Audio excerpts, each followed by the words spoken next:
जादुई घोड़ा बहुत समय पहले की बात है। हिमालय की तलहटी में बसा एक सुंदर सा गांव था, शांतिपुर। ये गांव प्राकृतिक सौंदर्य से भरपूर था। घने जंगल, कलकल बहती नदियां और बर्फ से ढकी पर्वत चोटियां।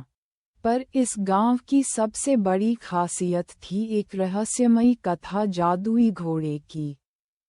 भाग 1। पुरानी कहानी। गांव के बुजुर्गों के अनुसार सदियों पहले एक साधु हिमालय की कठिन यात्रा पर निकले थे। कई महीनों तक वे अकेले, बिना किसी साधन के पर्वतों में घूमते रहे। एक दिन वे बर्फीले तूफान में फंस गए। जब उनकी जान पर बन आए, तभी एक चमकदार सफेद घोड़ा प्रकट हुआ। उसकी आंखें नीले नीलम जैसी थीं, और उसका शरीर चांदी की तरह चमकता था।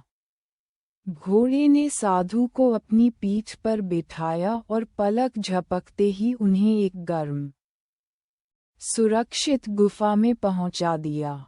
वहां आग जल रही थी, भोजन रखा था और एक चमकता हुआ पत्थर भी था, जिसे साधु ने आत्मरत्न कहा। जब साधु ठीक हो गए, तो घोड़ा उन्हें गांव के किनारे छोड़ गया और कहा, जब भी इस गांव को सच्चे संकट का सामना करना पड़ेगा, और कोई निस्वार्थ भाव से मुझे पुकारेगा, मैं लौट आऊंगा। भाग 2। संकट का आगमन। समय बीतता गया। कई पीढ़ियां आईं और चली गईं। जादुई घोड़े की कहानी अब बच्चों की कल्पनाओं तक सीमित हो गई थी। परंतु एक वर्ष गांव पर भयंकर संकट टूट पड़ा। पहाड़ों से एक लालची राजा की सेना नीचे उतर आए। राजा को लगा कि गांव के आसपास छिपा हुआ खजाना है, जिसे वह पाना चाहता था। गांव वाले शांतिप्रिय थे, उनके पास हथियार नहीं थे। सेना ने गांव को घेर लिया, खाने पीने के रास्ते बंद कर दिए और धमकी दी कि 3 दिनों में खजाना ना दिया गया तो गांव जला दिया जाएगा। भाग 3। एक साहसी बालक। गांव में एक 14 वर्षीय लड़का था, आरव। वह न तो बहुत बलशाली था, न ही कोई योद्धा, पर उसमें दिलेर आत्मा थी।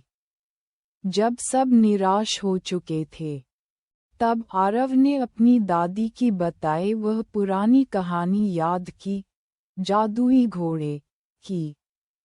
लोगों ने मजाक उड़ाया, कहा, बच्चा है, परियों की कहानी पर विश्वास करता है।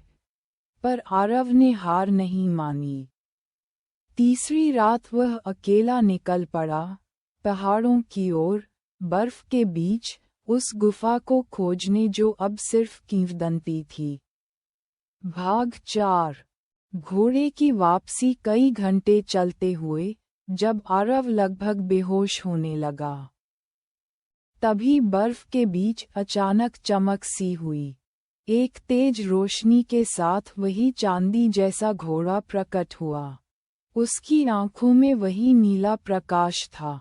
घोड़े ने धीरे से कहा, आरव, तेरा साहस और निस्वार्थता मुझे यहाँ लाई है। चलो, अब गांव की रक्षा करनी है। आरव उसकी पीठ पर सवार हुआ। घोड़ा हवा में उड़ा, उसकी रफ्तार बिजली जैसी थी। जैसे ही वह गांव पहुंचा, घोड़े की आंखों से एक नीली रोशनी फैली। दुश्मनों की तलवारें पिघलने लगीं। उनके घोड़े भाग गए और राजा डर के मारे बेहोश हो गया। सुबह होते होते सेना गांव छोड़कर जा चुकी थी। भाग 5। नई कहानी की शुरुआत। गांव में आरव को नायक माना गया, पर उसने कहा, मैंने कुछ नहीं किया। ये सब उस जादुई घोड़े की शक्ति थी। घोड़ा एक बार फिर मुस्कुराया और कहा, जब तक इस धरती पर निष्ठा, साहस और प्रेम रहेगा। मैं हमेशा लौटता रहूंगा। और वह आकाश में उड़ते हुए अदृश्य हो गया। उस दिन के बाद जादुई घोड़ा की कहानी फिर से हर बच्चे की किताब में लौट आई, लेकिन अब एक सच्चाई बनकर।